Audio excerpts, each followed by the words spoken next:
If you shoot wildlife, you already know this pain. You come back from a safari or a budding session with 500 plus photos, and for the same lighting conditions and for the same subject, you end up editing all the photos one by one, which feels like punishment, isn't it? But don't worry.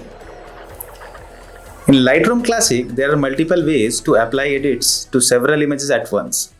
Most people use only one, sometimes the wrong one.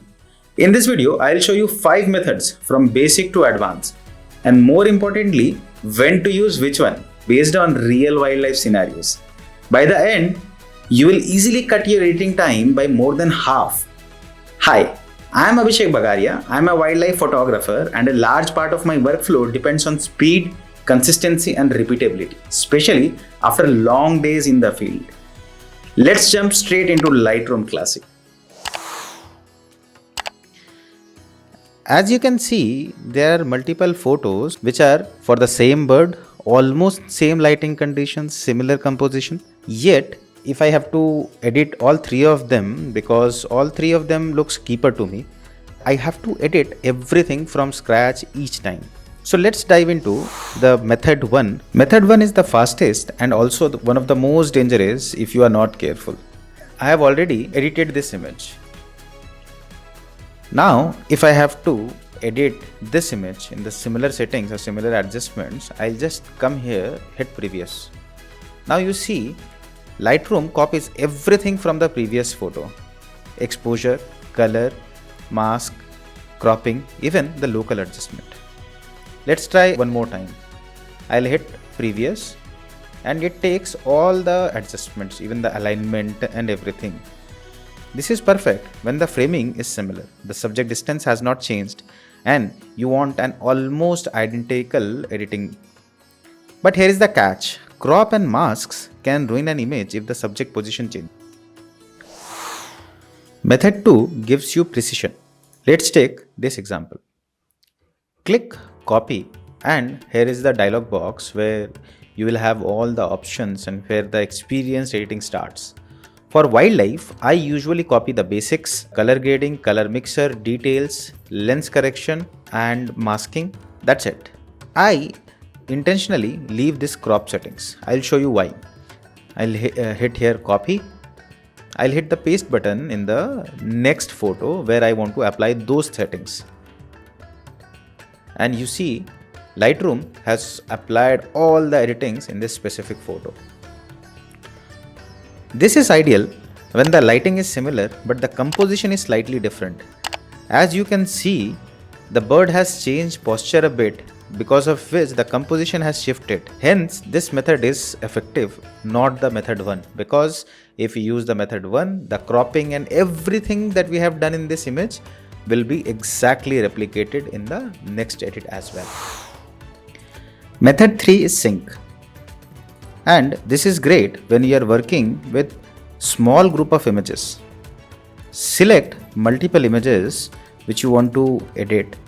Make sure the one which you have edited is in the selected view, that is in this view.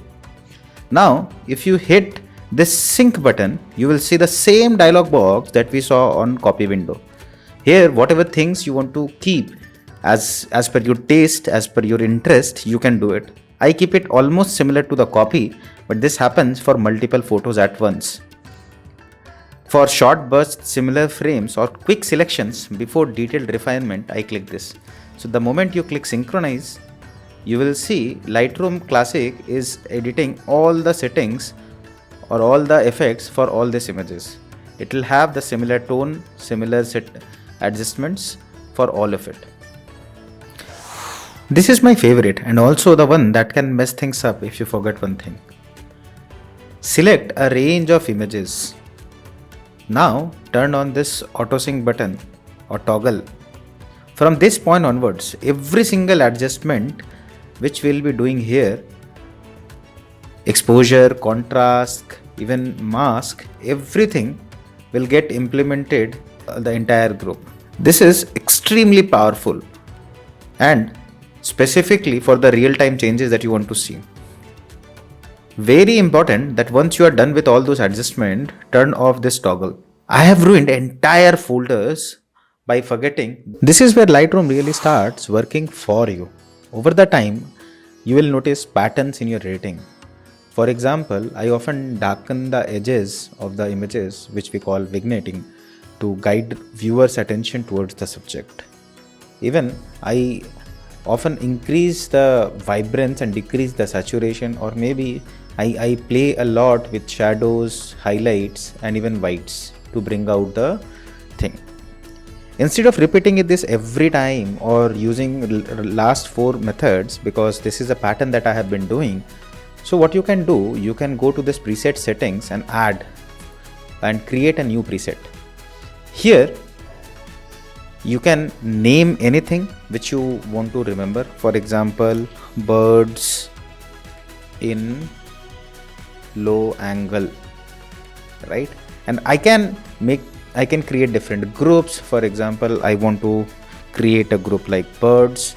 I can have similar different kind of a settings for, let's say, mammals, birds in flight, or whatever it is, and there will be different groups as well. So let's say birds, and then whatever things that I want to repeatedly do for this specific settings, I will create a preset. Now let's see how we can apply the similar settings for this image.